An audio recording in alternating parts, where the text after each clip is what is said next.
प्रधानमंत्री नरेंद्र मोदी बीजेपी दफ्तर पहुंचे हैं, जहां पर ये तीसरी बार उनकी सरकार बन रही है और उन्होंने इस पर ट्वीट भी किया है, जानकारी भी दी है। एनडीए की सरकार बनते ही वो उस रिकॉर्ड पर पहुंच जाएंगे जब जवाहरलाल नेहरू के बाद पुनः तीसरी बार वो देश के प्रधानमंत्री बनेंगे।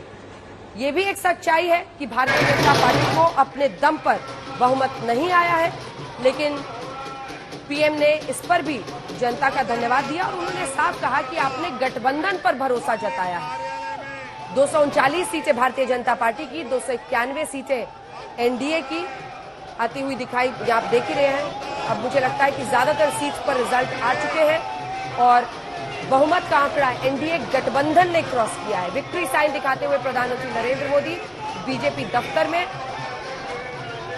वहां पर कार्यकर्ताओं का, समर्थकों का पूरा जमावड़ा है ये बीजेपी दफ्तर में, जहां पर प्रधानमंत्री पहुंचे हैं विक्ट्री साइन दिखाते हुए, क्योंकि पुनः तीसरी बार वो बन रहे हैं देश के प्रधानमंत्री। अभी तक के प्री पोल अलायंस को अगर हम देखें और एनडीए गठबंधन को देखें तो 291 सीटों के साथ ये वहां पर नंबर में फिलहाल बहुमत का आंकड़ा क्रॉस करने के बाद सरकार बनाते हुए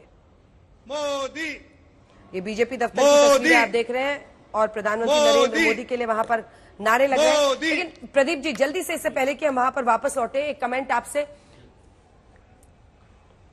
प्रदीप जी, ये नंबर्स और जो देखिए, अब चूंकि आप पोस्टर्स हैं, बहुत आसान नहीं होता है नंबर्स अपना नेक्स्ट टिक आउट करके नंबर्स पर बोलना, उस पर अपने ये करना कि इतनी सीटें आएंगी, बहुत आसान खेल नहीं। और ये जानते हुए कि कितना आक्रमण हो सकता है, आपने कल भी कहा था कि अगर गलत हुआ तो मैं कांग्रेस को बधाई दूंगा, तो आप इसको किस तरह से आप देख रहे हैं आज जबकि? और मैं आपसे ये भी कहना चाहती हूँ और हमारे दर्शकों को भी कि एक पोस्टर है, वो एक साइंटिफिक तरीके से 5 लाख के एक सैंपल को लेकर एक पोल करता है। वो सही हो सकता है, वो गलत हो सकता है, लेकिन सीधे उसकी गर्दन के लिए जाना और उसको तरह तरह की गालियां देना ये अस्वीकार्य है, क्योंकि ये भी एक हिस्सा, और ऐसा तो है नहीं कि 2014 के बाद ही एग्जिट पोल हो रहे हैं।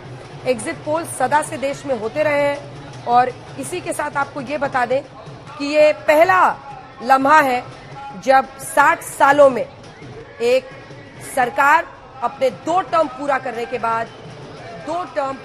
बाद तीसरी बार सत्ता में पहुंच रही है। नरेंद्र मोदी की सरकार 10 साल सत्ता में रहने के बाद, गठबंधन को बहुमत मिलने के बाद पुनः तीसरी बार बन रही है सत्ता में। जल्दी से मैं चाहती हूं कि आप अपना पक्ष, क्योंकि उस समय पवन जी का इंटरव्यू चल रहा था, आप बोल नहीं पाए, तो मैं चाहती हूं कि आप भी अपना पक्ष रखें, क्योंकि इस तरह से बैशिंग बहुत आसान है। लेकिन तमाम पार्टियां भी कह रही थी, कल राहुल जी ने कहा 295 आएंगी। पवन जी से इससे भी जवाब ले लेते हैं, शायद अब वो है नहीं हमारे साथ। 295 उन्होंने कहा था, 234 आया, इधर आपने जो नंबर दिया था उससे घट गया। पवन जी चाहे जो कह लें, और भी कोई कुछ कह सकते हैं, मैं तो बस इतना मान सकता हूं कि जो जिस तरह की बातें कर रहे थे वो उनकी जैसी संस्कृति और संस्कार हैं उसके अनुरूप वो बातें करते हुए नजर आ रहे थे।